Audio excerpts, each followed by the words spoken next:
जमीन से आसमां तक उड़ने से हमें कोई नहीं रोक सकता।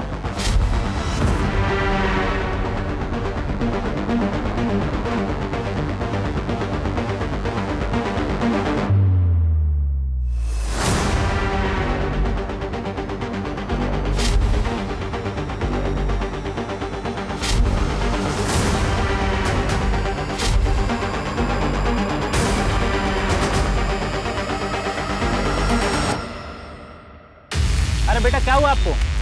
आपको हॉस्पिटल लेके चलूं क्या? नहीं अंकल, वो खाया नहीं था ना इसलिए चक्कर आ गया। ठीक हो ना अभी? हाँ थैंक यू।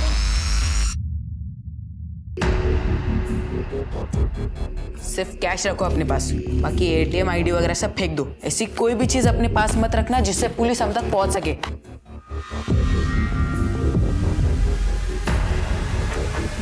अबे आज तो बहुत माल हाथ लगा है। तेरे स्कूल की फीस का जुगाड़ हो गया। सिर्फ मेरे स्कूल की फीस की नहीं, तुम्हारे खर्चे का भी जुगाड़ हो चुका है। वो बात तो है।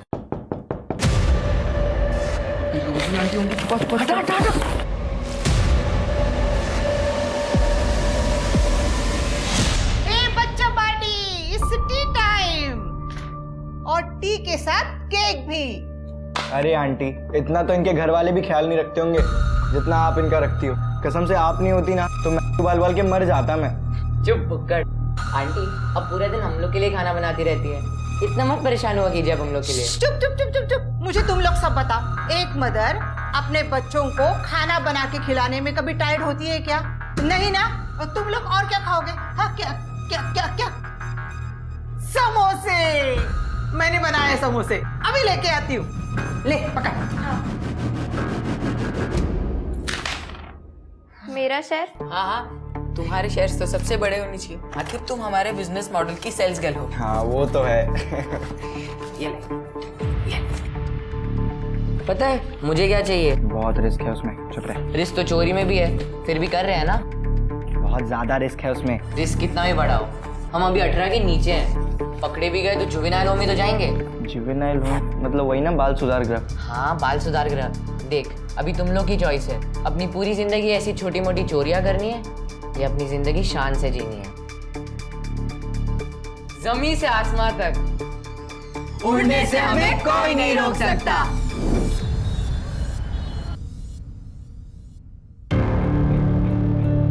बाय।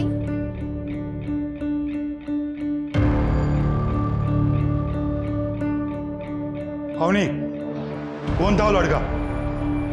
अरे पापा, अनुज होगा।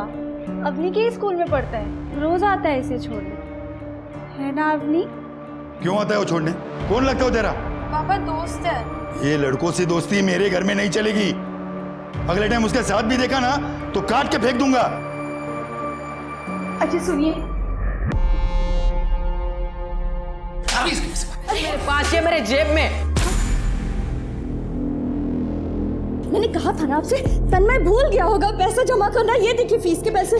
तू चुप कर। जीना हराम करके रखा हुआ तुम दोनों ने। सुधर जाओ। बेटा बेटा तू बुरा मत मानना। हाँ गुस्से में थे ना तेरे पापा, इसलिए। मेरा बाप नहीं है वो।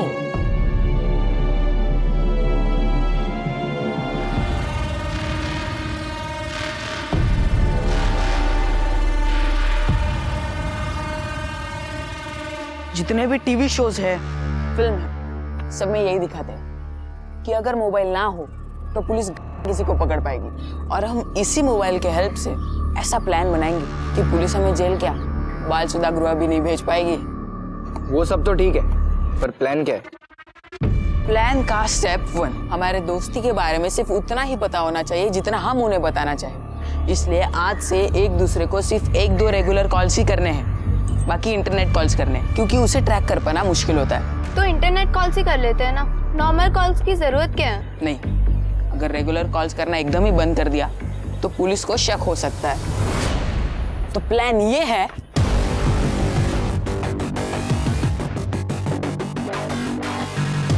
तो मैं रोजी आंटी को बोल के कल ही घर पे वाईफाई लगवा लेता हूँ, और मैं बाकी सामान का इंतजाम कर लूंगा। और मैं बाकी सबको मॉनिटर करूंगी। जमीन से आसमां तक उड़ने से हमें कोई नहीं रोक सकता।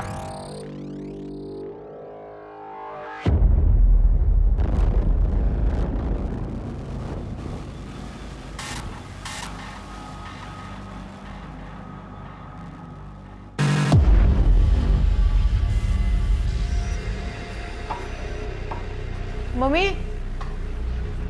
मम्मी, कोई है बाहर? प्लीज दरवाजा खोलो। मम्मी, कोई है बाहर? प्लीज प्लीज दरवाजा खोलिए। क्या हुआ तन्मय? आंटी, आंटी प्लीज दरवाजा खोलिए ना आंटी, प्लीज।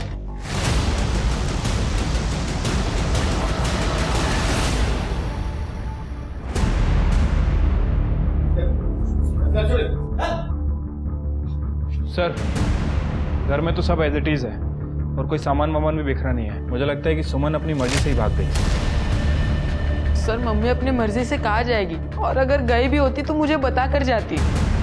पड़ोसियों से पूछताछ करो, हो सकता है किसी ने कुछ देखा हो। ठीक है सर।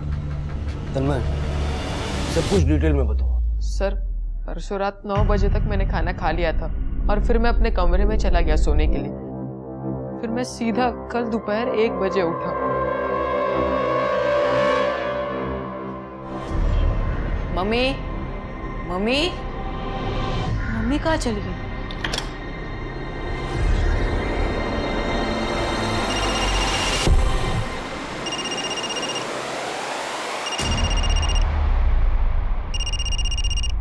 मम्मी शायद से फोन भूल गई।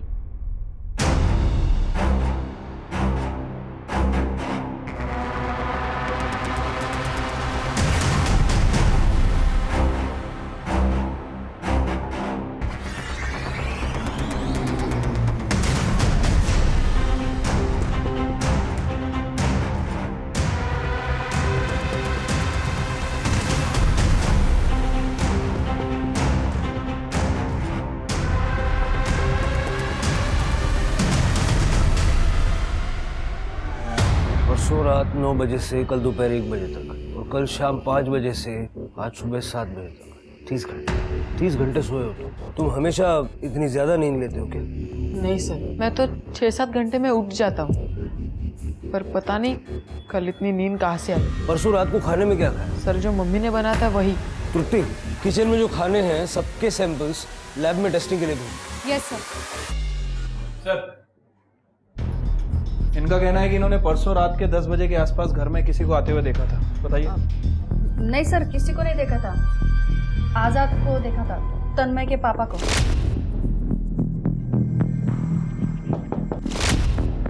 आजाद अंकल मेरे पापा नहीं है।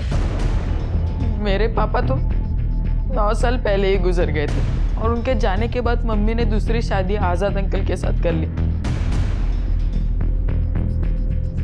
अभी कहाँ होंगे ये आजाद अंकल? अपने घर पर। अपने घर पर मतलब कोई और घर है उनका? आजाद अंकल अपनी पहले बीवी उषा आंटी और उनके बच्चे के साथ रहते हैं जीके रोड पर, और वो तो यहाँ पे 2-3 दिनों में सिर्फ 1-2 घंटे के लिए आते हैं। और परसों रात वो कब है मुझे नहीं पता। मैंने उनको कॉल करने की कोशिश की थी पर उनका फोन बंद आ रहा था। देखिए उषा जी, सिर्फ आपका पति आजाद ही नहीं बल्कि सुमन भी पिछले 2 दिन से गायब है। हाँ तो मैं क्या करूं? आजाद ने मुझे और मेरे बच्चों को धोखा दिया है उस सुमन से शादी करके, और आप ऐसे उम्मीद कर रहे हैं कि मैं उन दोनों के लिए रो? जाइए आप यहाँ से, आजाद नहीं है यहाँ पे। देखिए, आपके पति ने आपके रहते हुए सुमन से दूसरी शादी की है। आपने अभी तक उसकी पुलिस कंप्लेंट नहीं की, क्यों? कानून तोड़ा था ना उसने, अब आपको पता भी चल गया, तो जाइए कीजिए उसके ऊपर कार्रवाई, दिलाइए उसे सजा। जब बुलाएंगे तब आ जाऊंगी उसके खिलाफ गवाही देने। प्लीज आप अभी जाइए यहाँ से।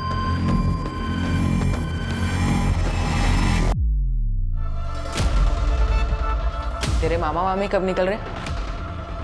3 दिन बाद। ठीक है सर, किचन के रखे खाने में तो कुछ भी नहीं मिला, लेकिन फ्रिज में रखी मिठाई में हेवी डोज मिली है नींद की दवाई का। और सर, पड़ोसियों का भी कहना है कि फैमिली में काफ़ी लड़ाई झगड़े होते थे। आज़ाद का अपनी बीवी सुमन के साथ बिल्कुल नहीं पटता था। आज़ाद काफ़ी हॉट हेडेड था। सर, सिर्फ सुमन ही नहीं, आजाद की अपनी दूसरी बीवी उषा के साथ भी बिल्कुल नहीं बनती थी। उषा ने आजाद के बारे में बात करने से भी मना कर दिया। और सर, मैंने उसके कॉल रिकॉर्ड्स चेक किए हैं। उसका फ़ोन रात के 3 बजे तक सुमन के घर पर ही एक्टिव था और उसके बाद उसका फ़ोन तकरीबन 5 बजे के आसपास हाईवे पे बंद हो गया। वैसे मैंने हाईवे पुलिस को अलर्ट कर दिया है, वो लोग उसकी कार को ट्रेस करने की कोशिश कर रहे हैं। तन्मय को थाने बुलाओ और जिस पॉइंट पे आजाद का फ़ोन स्विच ऑफ हुआ था वहाँ जाके चेक करो। ठीक है सर।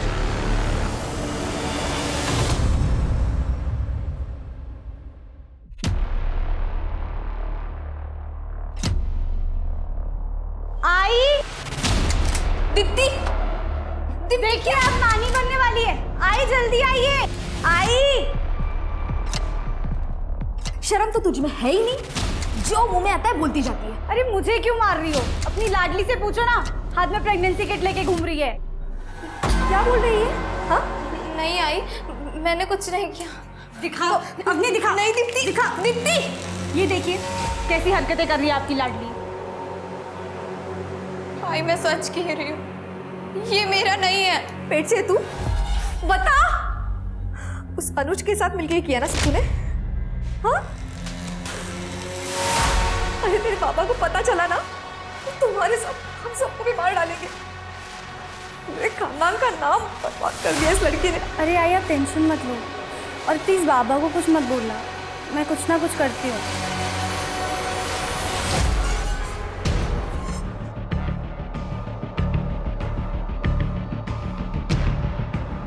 इन दोनों को कभी इस एरिया में देखा है? सर इन दोनों को तो नहीं देखा, लेकिन सुबह सुबह 2 दिन पहले यहीं पर ये सफ़ेद रंग की सेम ऐसे ही गाड़ी देखी थी। कहाँ देखी थी? सर इस रास्ते से जा रही थी। गाड़ी का नंबर देखा तुमने? नहीं सर, नंबर तो ध्यान नहीं दिया। ठीक, थैंक यू। तृप्ति, कुछ बताया उन लोगों ने? इसका कहना था कि इसने 2 दिन पहले यहाँ पे एक कार को देखा था और मार्केट जाने का केवल एक यही रास्ता है। एक काम करो, वहाँ दुकानों का सीसीटीवी फुटेज चेक करो, शायद किसी फुटेज में आज़ाद की कार जरूर कैप्चर हुई होगी।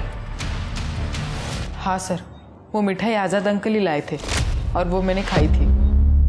तन्मय, उस मिठाई में नींद की दवा मिलाई गई थी ताकि तुम गहरी नींद सो जाओ।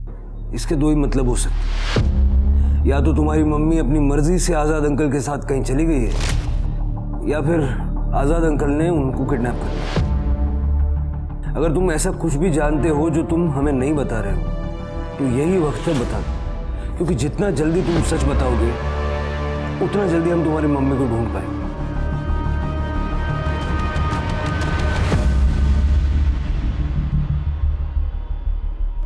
ये किसने किया? आज़ाद अंकल मुझे बहुत मारते थे सर, कहीं इसीलिए आज़ाद अंकल ने मेरी मम्मी के साथ कुछ कर तो नहीं दिया ना? तन्मय, तुम घर जाओ, जैसे कुछ पता चलेगा हम तुम्हें बताएंगे। और चिंता मत करना, तुम्हारी मम्मी को हम ढूंढ निकालेंगे। जाओ, संभाल के जाना।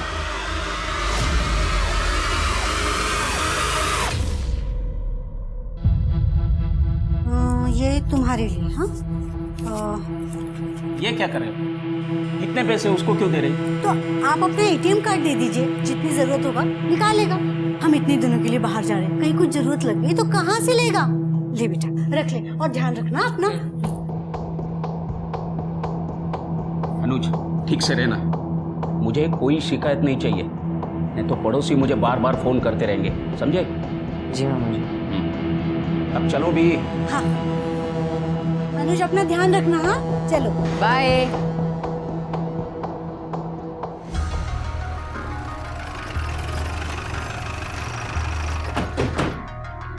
रोजी आंटी ने तुम लोग को निकलते तो नहीं देखा रूम से? नहीं नहीं, ये वक्त उनके सोने का है और उनके हिसाब से हम लोग अभी मेरे रूम में। हमारे फ़ोन भी वही पड़े हैं। अवनी, तू रूम पर पहुंचेगी तो मेरा और ऋषि का फ़ोन मिलेगा तुम्हें, मगर रोजी आंटी का जगने से पहले तुम्हें वहाँ पे पहुंचना पड़ेगा। ओके। अनुज, तुम अपना सेल फोन ऑफ मत होने देना। सब अपनी अपनी घड़ियाँ मिला लो। अब एग्जैक्ट 1 बज रहे, 1 सेकंड भी ऊपर नीचे नहीं होना चाहिए। परफेक्ट 2 बजे तू मेरे फ़ोन पर कॉल करेगा अवनी को। और अवनी, फ़ोन उठाकर एटलीस्ट 20 सेकंड तक मुझसे बात करना। हेलो अवनी, हाँ इधर सब ठीक है, तुम लोग उधर पहुँच गए? हाँ, तुम्हारे फ़ोन आने के 1 घंटे बाद यानी कि 3 बजे मैं ऋषि के फ़ोन से तुम्हें वापस फ़ोन करूँगी रोजी आंटी के घर आने के लिए। हेलो, मैं बस निकल रहा हूँ और मैं एग्जैक्ट 3:30 बजे यहाँ से निकलकर 4 बजे तक रोजी आंटी के घर पहुँच जाऊँगा। तब तक रोजी आंटी उठ भी चुकी होंगी और वो मुझे रूम में आते हुए देख भी लेंगी। रोजी आंटी, आपके हाथ की चाय पीने की तलब लगी है। तू रूम में जा, मैं लेके आती हूँ। ठीक है।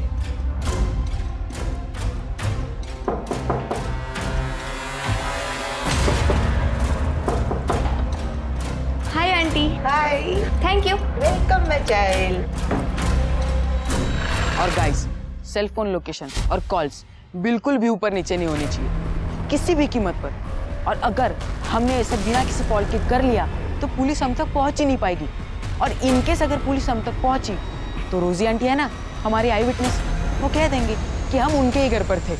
तो फिर तुम दोनों निकलो, वरना मामा मम्मी दूर निकल जाएंगे। जमीन से आसमां तक उड़ने से हमें कोई नहीं रोक सकता।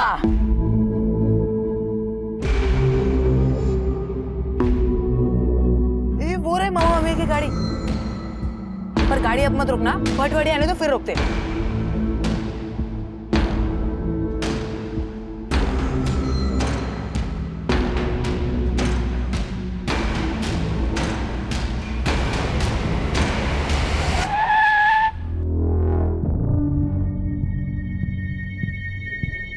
नमस्कार मामा। नमस्कार नमस्कार।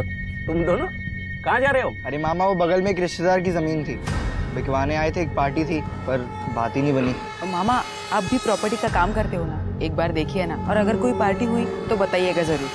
नहीं, अभी तो मैं तुम्हारे मामी। बहुत शानदार प्रॉपर्टी है, बस 10 मिनट लगेंगे। अरे लेकिन मैं तुम्हारे मामी के साथ शिरडी जा रहा हूँ अभी। बस 10 मिनट मामा, प्लीज। क्या करे? चलो।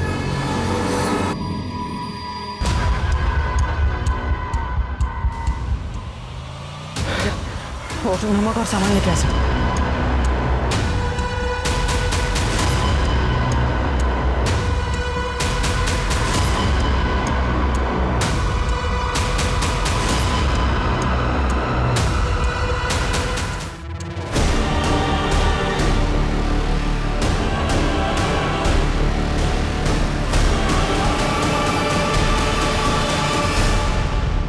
ऋषि एक काम कर, ये सब सामान और वो कार पिछले वाले तालाब में जाके डंप करके आ जा, और तू मुझे एग्जैक्ट 5 बजे हाईवे पर मिल। तब तक मैं अपनी कार हाईवे से आगे ले जाकर वापस ले आता हूँ, जिससे कि पुलिस अगर हमें सीसीटीवी से ट्रैक करने की कोशिश करे तो हमारा रूट मामा की कार से मैच नहीं होगा। ठीक है? ठीक है, मैं आता हूँ।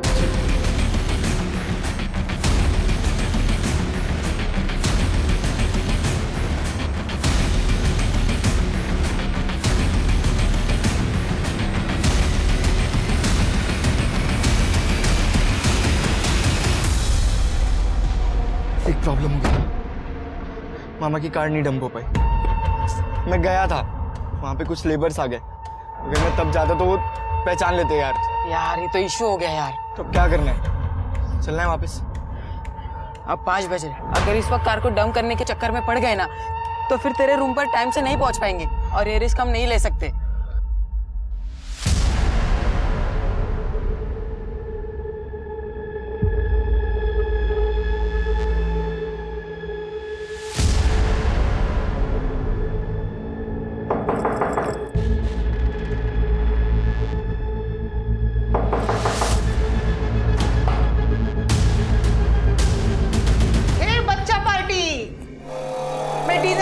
जा रही हूँ। Special requirement? हाँ उनी? नहीं आंटी। हे तन्मय, तू यही डिनर करके जाएगा? नहीं आंटी, मैं घर जाके बना लूंगा। वाई माय डियर सन, मैं हूं ना, मैं बनाऊंगी डिनर।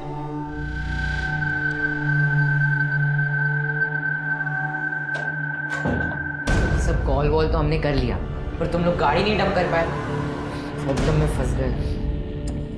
प्रॉब्लम में तब फंसेंगे जब हम पुलिस से भागने की कोशिश करेंगे, और हम भागेंगे ही नहीं, बल्कि पुलिस को भगाएंगे।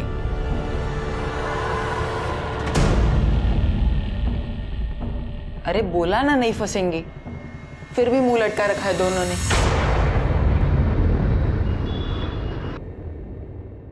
जी वो मुझे पता करना था कि यहाँ पे। अरे मैडम क्या पता करना है, जल्दी बोलो ना, सारा दिन थोड़ी ना मेरे पास और भी काम होते हैं मुझे। जी वो यहाँ पर अबॉर्शन होता है क्या?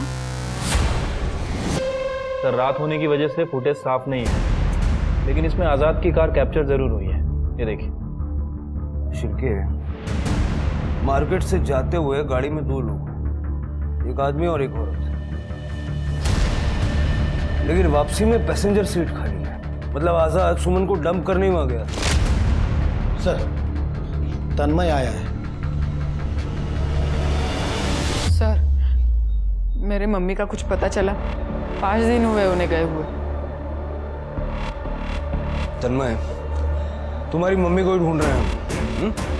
चिंता मत करो, घर जाओ, ठीक है?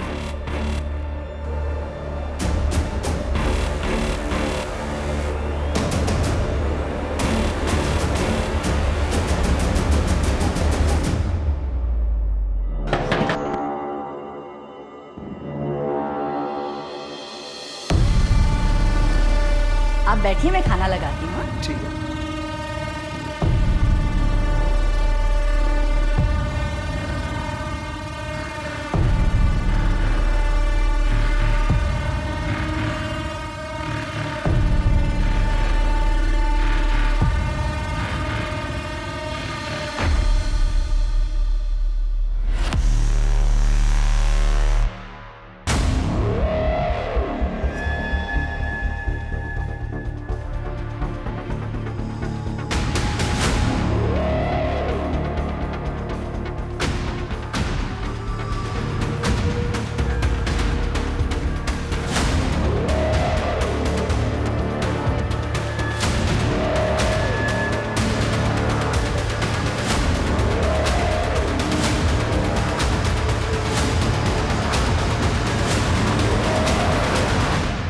सोचिए, ये बच्चे अभी 18 साल के भी नहीं हुए थे, मगर उन्होंने एक बेहद शातिर योजना बनाकर अपने ही परिवार के 4 सदस्यों की हत्याएं कर दी थी। एक ऐसी योजना जिसमें उन्होंने वर्तमान में ही पुलिस के द्वारा भविष्य में उठाए जा सकने वाले हर संभावित कदम का ख्याल रखकर एक परफेक्ट क्राइम को अंजाम देने की कोशिश की थी। लेकिन जैसा कि कहते हैं, कोई भी क्राइम परफेक्ट नहीं होता है, वैसे ही केशव और मालती के परफेक्ट मर्डर में एक इम्परफेक्शन रह गया था।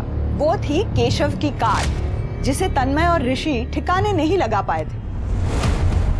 और आखिर में ये कार और कार में पड़े केशव के दस्तावेज ही पुलिस के लिए केशव और मालती की डेड बॉडी तक पहुंचने का जरिया बने। इगतपुरी पुलिस को इन्फॉर्म कर दो। मम्मी,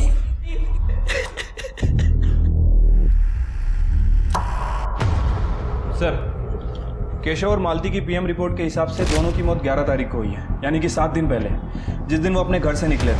दोनों का गला दबा के मारा गया है और सर दोनों को नमक में दफनाया गया था ताकि दोनों की बॉडी जल्दी से जल्दी गल जाए। मतलब केशव और मालती को पूरी प्लानिंग करके भटवाड़ी ले जाके मारा गया। लेकिन एक बात समझ में नहीं आई सर की, अगर केशव को मारने की प्लानिंग इतनी तगड़ी की थी तो उसकी गाड़ी वहाँ क्यों छोड़ी? क्योंकि अगर वो गाड़ी वहाँ नहीं होती तो कभी किसी को पता ही नहीं चलता कि वहाँ लाशें दफनाई है। सर, अनुज,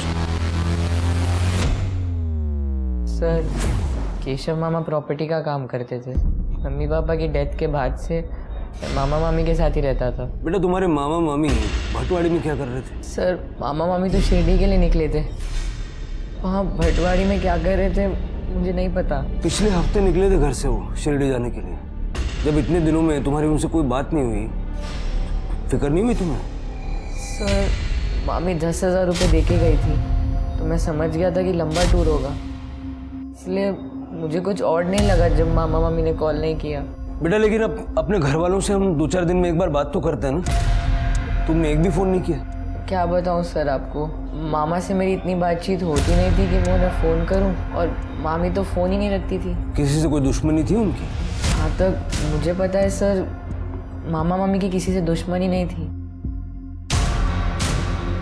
चल। आजकल की जनरेशन बहुत बेफिक्री हो गई है। इतने दिनों में एक बार भी बात नहीं की उसने अपने घर वालों से। जरा इस लड़की की डिटेल्स भी निकालो, मुझे इसकी बातें हजम नहीं हो रही। यार वो पुलिस वाले थाने में बिठाकर सवाल पूछ रहे थे। अरे तो इतने जल्दी पैनिक क्यों कर रहा है? अकेले हमारा केस थोड़ी ना है पुलिस वालों के पास।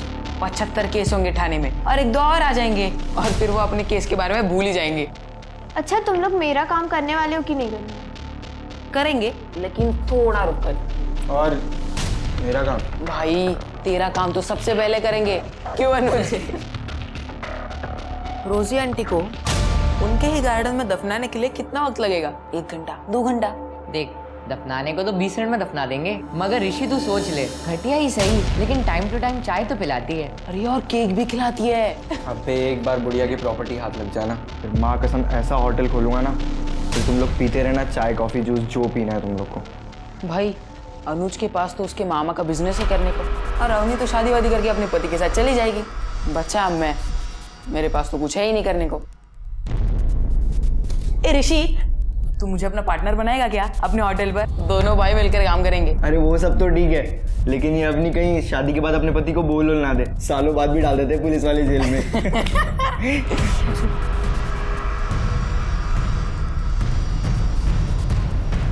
अभी जल्दी बैठो। जमीन से आसमान तक उड़ना है ना, या फिर ख्याल ही छोड़ दिया?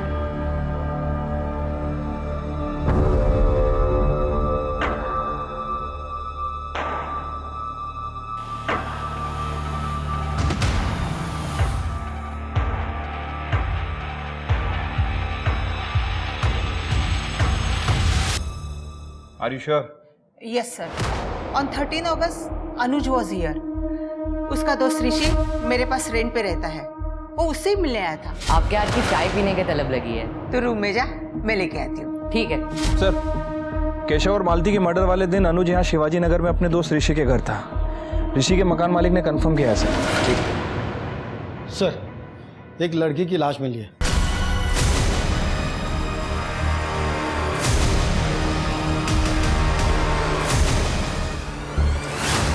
सर, ये पर्स मिला है और ये सर पर्स के अंदर ये आईडी भी है।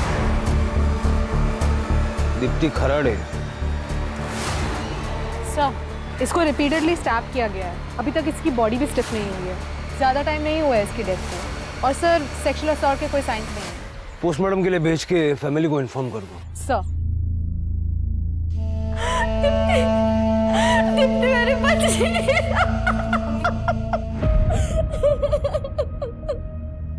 सर, दीप्ति की पीएम रिपोर्ट बहुत ही शॉकिंग है।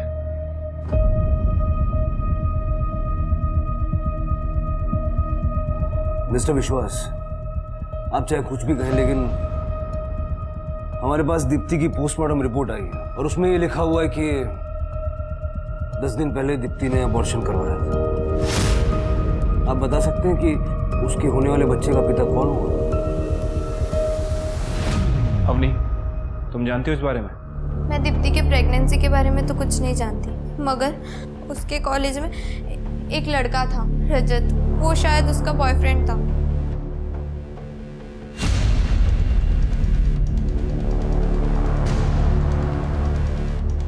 दीप्ति, इनसे पता करो रजत कहाँ रहता है और उसको लेके आओ। शिरके, उस महान डॉक्टर का पता करो जिसने ये अबॉर्शन करवाया। मैंने नहीं मारा दीप्ति को। मारना भी होता तो तुम लोग से छुपाती क्यों मैं, और इस तरह क्यों मारती ताकि पुलिस को उसकी लाश 2 घंटे में मिल जाए। तुमने नहीं मारा तो किसने मारा उसे? हाँ, किसने मारा? मैंने मारा दीप्ति को। क्यों? अवनी के पीछे पड़ी हुई थी वो, और मैं नहीं देख पा रहा था तुम्हें सफर करते हुए। अरे तुम लोग फालतू में टेंशन मत लो, पुलिस हमारे पीछे नहीं आएगी। वो दीप्ति के बॉयफ्रेंड के पीछे पड़ी हुई है। और जब उसका बॉयफ्रेंड बोलेगा कि उसने नहीं मारा दीप्ति को, तो पुलिस ढूंढना बंद कर देगी क्या? 2 घंटे पुलिस स्टेशन में बैठेगी ना, सब बक दोगी। अबे ढंग से बात कर अवनी से। बोला ना उसकी कोई गलती नहीं है। मैंने मारा दीप्ति को। ओए प्यार में अंधे, इस अवनी ने एक भी खून नहीं किया है। खून मैंने, तूने और तन्मय ने किया है। बेटा याद रख, मैं और तन्मय 17 साल के हैं। एक साल में बाहर आ जाएंगे जेल लाइन होम से, लेकिन तू 16 साल का है, 2 मर्डर किया है, 2 साल के लिए अंदर रहेगा। समझ आ रही है बात? अनुज को जो करना था उसने कर दिया ऋषि, अब उससे लड़ने से क्या फायदा? मैंने प्लानिंग की थी ना। किसी को कुछ नहीं होगा, मुझ पर भरोसा है ना तुम लोगों को? देखिए, मैं बस इतना जानता हूँ, मुझे फास्ट रिजल्ट चाहिए। सर, दीप्ति का बॉयफ्रेंड रजत कल रात से ही गायब है। ये रहे दोनों के कॉल रिकॉर्ड्स। सर, दीप्ति ने लास्ट फोन रजत को ही किया था, कल सुबह 11 बजे। उसके 1 घंटे बाद दोनों की सेलफोन लोकेशंस एक ही थी जहाँ पर दीप्ति की बॉडी मिली। और सर, कॉल रिकॉर्ड्स में एक और चीज़ सामने आई है। ये कुछ 10 दिन पहले तक दीप्ति ये डॉक्टर आदर्श के कांटेक्ट में थी। शायद इसी डॉक्टर ने दीप्ति का अबॉर्शन किया हो।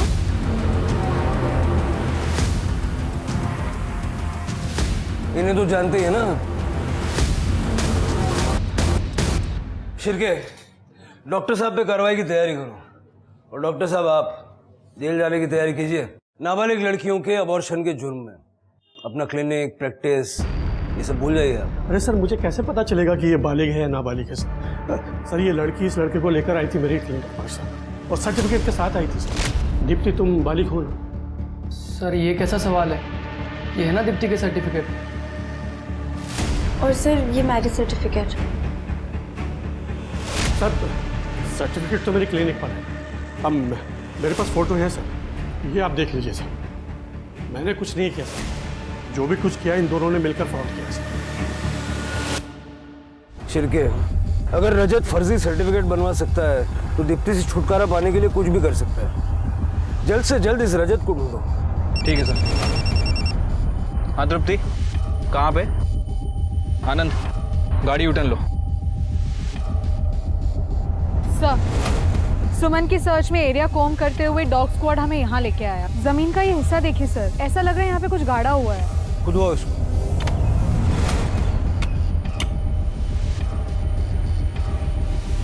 एक मिनट रुक जाओ।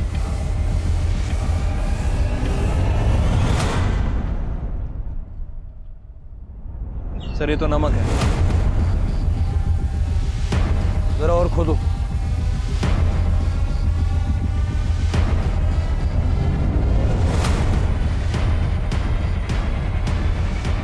सर, ये तो लड़की की बॉडी है, शायद सुमन की डेड बॉडी होगी। और खोदो।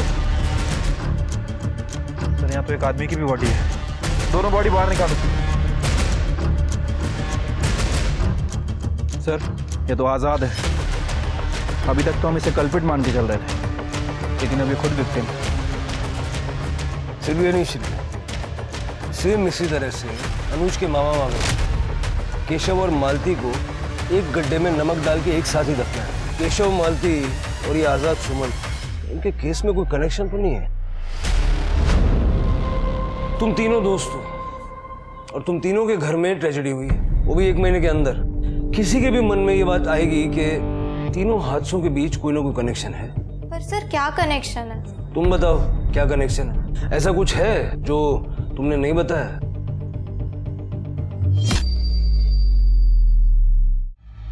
तन्मय और अनुज, क्या बात है? सर, अवनी की बहन दीप्ति के बारे में तो कुछ नहीं पता, लेकिन मम्मी ने कुछ पैसे इकट्ठे किए थे एक छोटी ज़मीन खरीदने के लिए, इसलिए मैंने उन्हें केशव मामा से मिलवाया था। हाँ सर, मामा आंटी की हेल्प कर रहे थे वो प्रॉपर्टी खरीदने में। लेकिन सर, मेरी बहन दीप्ति ना तो कभी तन्मय की मम्मी से और ना ही कभी अनुज के मामा मामी से मिली है, तो फिर उसका मर्डर किसने किया और क्यों किया?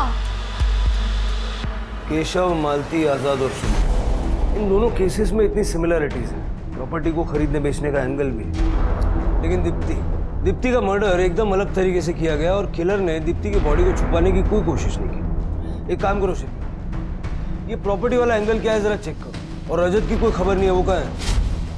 सर हम उसे ढूंढ रहे हैं, जल्दी हमारी गिरफ्त में होगा। दीप्ति की फैमिली को इन्वेस्टिगेट करो। एक पॉसिबिलिटी ये भी है कि उनको दीप्ति के इस चक्कर के बारे में पता चल गया होगा और उन्होंने ही दीप्ति को मार दिया। ठीक है सर।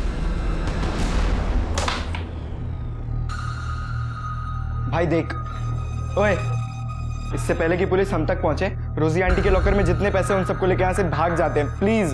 एक बार भागे ना तो जिंदगी भर भागते रह जाएंगे। अरे तू सही तो कह रही है अवनी, और वैसे भी हम लोग जुवेनाइल हैं, 18 साल से कम उम्र है हमारी, तो ना ही पुलिस हमें मार सकती है और ना ही हमें जेल में रख सकती है। Rest jail.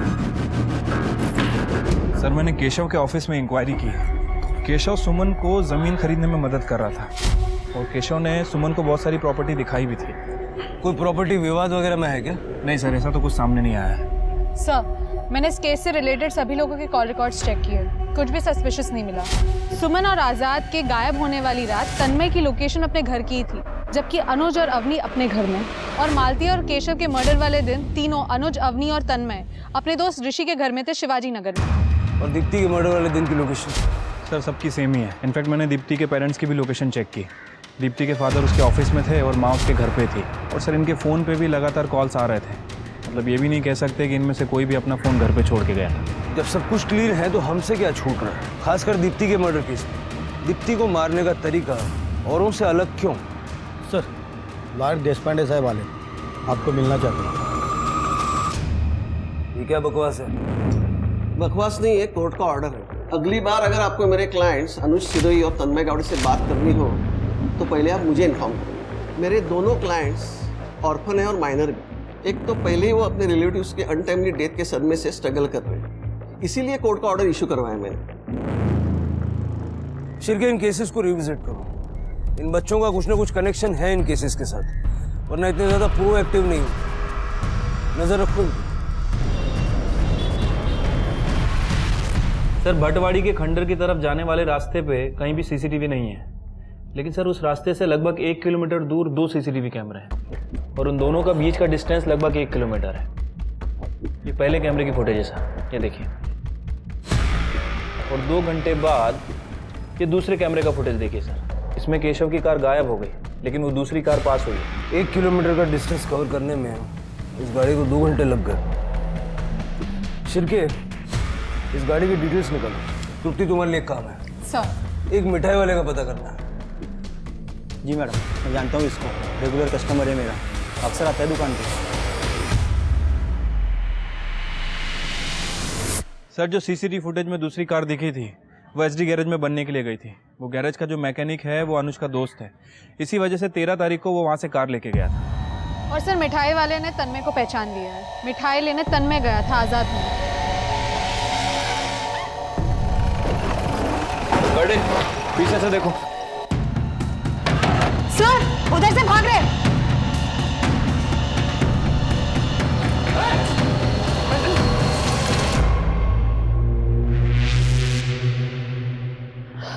आप ठीक तो है ना? मैं इन बच्चों को बहुत प्यार करती थी, फिर मुझे क्यों मारना चाहते थे? वो आपके पैसे लूट के आपको मारने वाले थे। क्या? पैसे के लिए? अब खेल खत्म हो चुका है तुम लोगों का। सब कुछ चुपचाप बता दो, क्यों किया, कैसे किया। सर आज़ाद मुझे मारता था। अब मम्मी उन्हें रोकने की जगह मुझे ही समझाती थी। नाक में दम करके रखा था दोनों। मेरा मामा मेरा बाप बनने की कोशिश कर रहा था। मुझे कोई शिकायत नहीं चाहिए। मार दिया उसको ताकि उसकी प्रॉपर्टी भी मेरी हो जाए और उससे छुट्टी भी मिल जाए। और वो बुढ़िया अगर वो मर भी जाती तो उसकी प्रॉपर्टी मेरे नाम हो जाती और उस प्रॉपर्टी पे मैं होटल खोल के अपना बिजनेस स्टार्ट करता। क्या सोचते तुम? ये टीवी और फिल्मों में जो आता है वो देख के तुमने इतनी बड़ी प्लानिंग कर ली? क्या सोचा कभी पुलिस तुम्हें पकड़ नहीं पाएगी? इस देश के कानून के हिसाब से तुम लोग जुएनाइल हो। ये अफसोस की बात है, क्योंकि तुम्हें फांसी की सजा नहीं हो सकती, जबकि होनी चाहिए उससे भी बड़ी। अवनी, क्या मिला दीप्ति को मारकर? जीना हराम कर दिया था उसने। मैं दिन रात बस चिक चिक चिक चिक करती रहती थी और आई बाबा भी बस उसी की बातें सुनते थे, इसलिए मार डाला। उसको मारने का तरीका अलग था, हमें गुमराह करने के लिए। नहीं, दीप्ति को अभी मारने का कोई प्लान नहीं था हमारा, लेकिन अनुज ने ही जल्दी कर दी। सर मैंने नहीं मारा दीप्ति को। मैंने तो खाली अवनी की नज़र में अपनी गुडविल बढ़ाने के लिए वो मर्डर का क्रेडिट लिया था, ताकि उसे लगे मैं उसके लिए कुछ भी कर सकता हूँ। सर हमने रजत को अरेस्ट कर लिया है उसके दोस्त के घर से। दीप्ति की प्रेगनेंसी तो अबॉर्ट करवाई दी थी, मारा क्यों उसे? सर मैंने नहीं मारा दीप्ति को, और ये फर्जी सर्टिफिकेट का आइडिया भी मेरा नहीं था सर। किसका आइडिया था? जी जी सर, रजत और दीप्ति मेरे पास आए थे अबॉर्शन के लिए। यहाँ पर अबॉर्शन होता है क्या? मैंने उनसे 20,000 रुपये लेके दीप्ति के फर्जी सर्टिफिकेट बनवा दिए, जिससे डॉक्टर साहब को धोखा खा गए और उन्होंने दीप्ति का अबॉर्शन कर दिया। मारा क्यों उसे? नहीं नहीं सर, मैंने नहीं मारा उसे, लेकिन मुझे पूरा अंदाज आया कि किसने मारा है। किसने? जी सर, मैंने मारा सर। मुझे ब्लैकमेल करके सर मेरी गलती कहाँ है? फेक सर्टिफिकेट उस लड़की ने बनवाए, इलीगल अबॉर्शन कराया, और जब अबॉर्शन कर दिया सर उसने कहा कि मैं पुलिस में रिपोर्ट लिखवा दूंगी। तुम नाबालिग बच्चों के इलीगल अबॉर्शन करते हो। मैं 2 लाख रुपया पहले ही दे चुका था उसको। कब तक ब्लैकमेल होता रहा सर? दीप्ति तुम्हें ब्लैकमेल नहीं कर रही थी? दीप्ति मुझे ब्लैकमेल नहीं करी थी। मतलब करने सर ये देखिए, वो लड़की दीप्ति अपना ओरिजिनल बर्थ सर्टिफिकेट देके गई है और धमकी दे रही थी कि अगर आपने उसे पैसे नहीं दिए तो पुलिस में बोल देगी। दीप्ति को तो आइडिया भी नहीं था कि तुम्हारा ये कंपाउंडर तुम्हें ब्लैकमेल कर रहा है। डॉक्टर इसलिए बने थे, लोगों को जिंदगी देने के लिए, या इस तरह इलीगल अबॉर्शन करके जिंदगियां छीनने के लिए? अगर एक बार तुमने दीप्ति से बात कर ली होती तो उसे जान नहीं गंवानी पड़ती।